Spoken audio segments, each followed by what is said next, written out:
Thank you very much, Mr. Chairman. Thank you, Secretary, for joining us today. I think it's safe to say that you have probably worked as hard as anyone over the last 18 months, and no one has done more for the American people than this administration and this Treasury Department. Mr. Secretary, when President Trump took office, what were the biggest economic challenges facing the administration?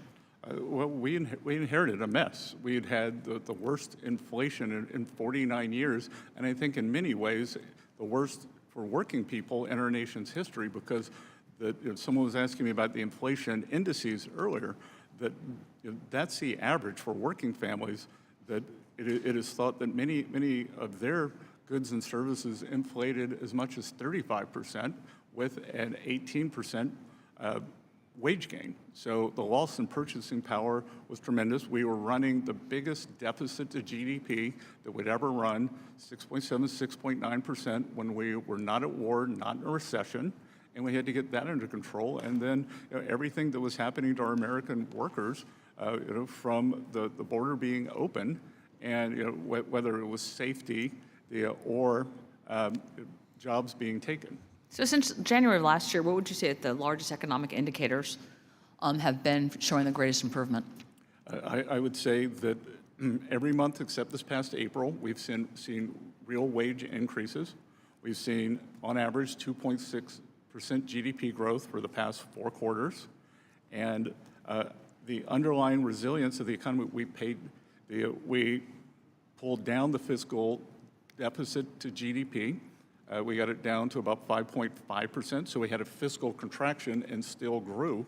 And Representative, everything that all the jobs we're creating, they're in the private sector and they're for Americans.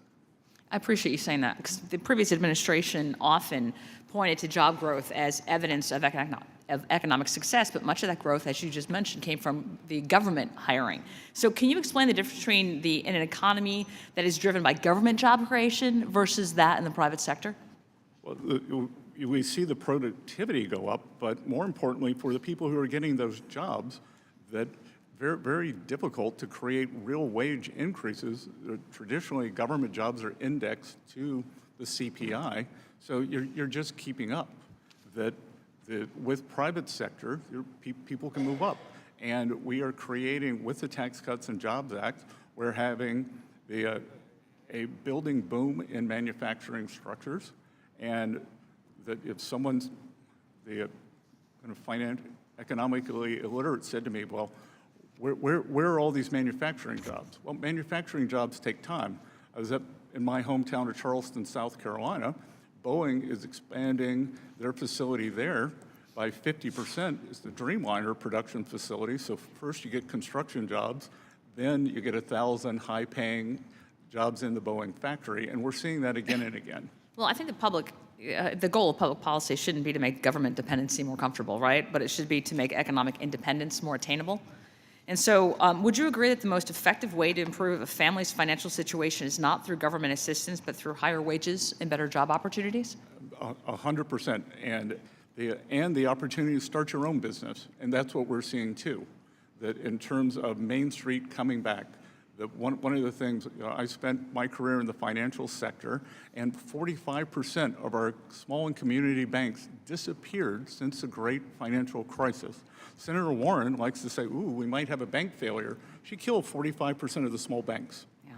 I think the Trump administration is rightly focused on creating the conditions for private sector growth and for private sector hiring, because every new private sector job represents an American who is less dependent on government and more empowered into their own future. And I think as Congress considers policies that encourage work and reduce dependency, I do believe that we have a responsibility to connect people with opportunity. So I'm going to ask you, what are you doing on August 6th?